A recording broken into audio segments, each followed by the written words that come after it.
Hello everyone, কি খবর সবার? আশা করি সবাই ভালো আছে।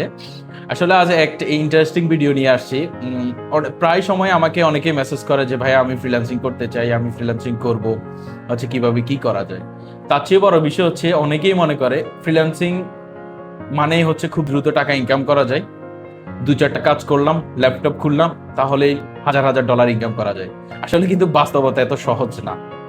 আসলে ফ্রিল্যান্সিং এর পিছনের গল্পগুলো কেউ শুনতে চায় না। ফ্রিল্যান্সিং এর পিছনে অনেক রাত জাগার গল্প আছে, অনেক স্ট্রাগল আছে, অনেক ক্লায়েন্টের কাজ রিজেকশন করে দেয়, রিভিশন আছে, অনেক রাত জেগে থেকে ক্লায়েন্টের সাথে কমিউনিকেশন করতে হয়, ক্লায়েন্টকে কনভিন্স করতে হয়, এবং ক্লায়েন্টের রিকোয়ারমেন্ট অনুযায়ী কাজ সাবমিট করার পরও অনেক ক্লায়েন্ট রিজেক্ট করে।